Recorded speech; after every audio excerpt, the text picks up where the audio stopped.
déjà, on a décidé de répondre ensemble. Oui. Donc ensemble, moi je pense que c'est créer du lien. De créer du lien, donc déjà avec des gens, hein, avec donc que ce soit des professionnels, des bénévoles, des habitants. Dans un premier temps, pour moi, c'est cela. Et puis, qui dit bénévolat dit forcément faire ensemble. On ne peut pas être... moi, je ne conçois pas comme ça, tout seul dans son coin à faire du bénévolat. Quand on est une structure comme une maison de quartier, c'est forcément, on vient pour faire des choses ensemble. Voilà, sinon, je pense qu'on ne vient pas. On ne vient pas pour soi-même, de toute façon. C'est un collectif. Donc le collectif, on défend un collectif. Donc ça, c'est sûr. Donc c'est important. Par contre, on vient pour une demande, peut-être au départ, et après, cette demande peut évoluer dans un collectif.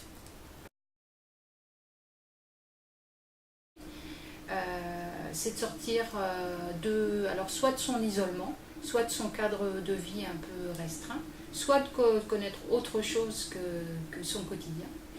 Et puis pouvoir, on s'en rend compte chez certains bénévoles en particulier, pouvoir tout simplement parler en faisant quelque chose de sympa et la recherche de la convivialité qui est quand même très importante chez nos bénévoles.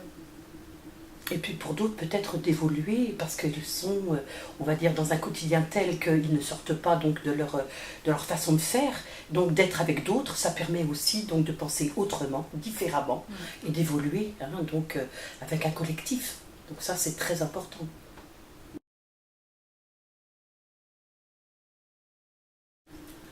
Moi, je pense que oui. On est forcément plus intelligent à plusieurs, hein, c'est clair.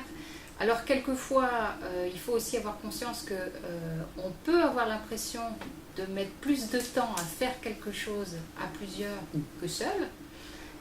Mais au bout du compte, ce qu'on aura produit seul sera beaucoup moins riche que ce qu'on aurait fait avec d'autres.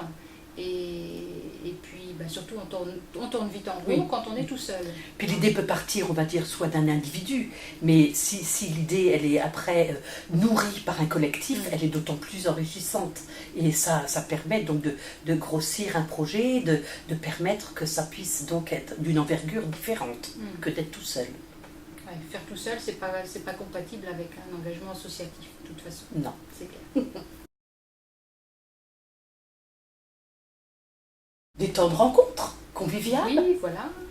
On peut parler peut-être des tables ouvertes qui sont régulières le jeudi.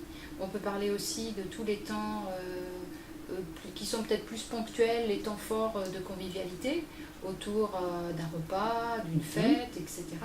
Et puis, ce qu'on essaie de travailler un peu plus ça, depuis quelques temps, c'est ce qu'on appelle du transversal, c'est-à-dire ensemble, en intergénérationnel, où on réunit, on essaye en tout cas d'avancer vers un travail entre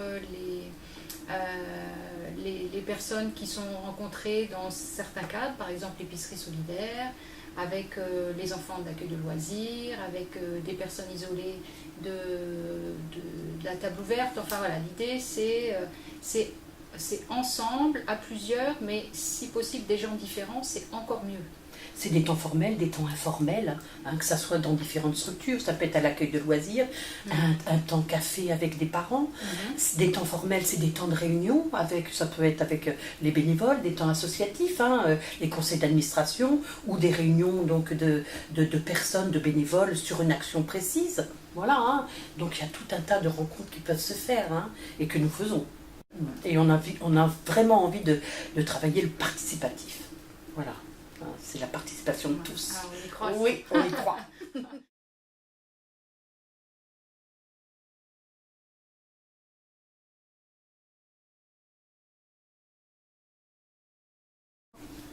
Au partage, l'échange.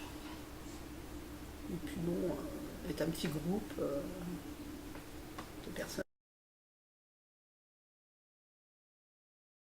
De rencontrer d'autres personnes.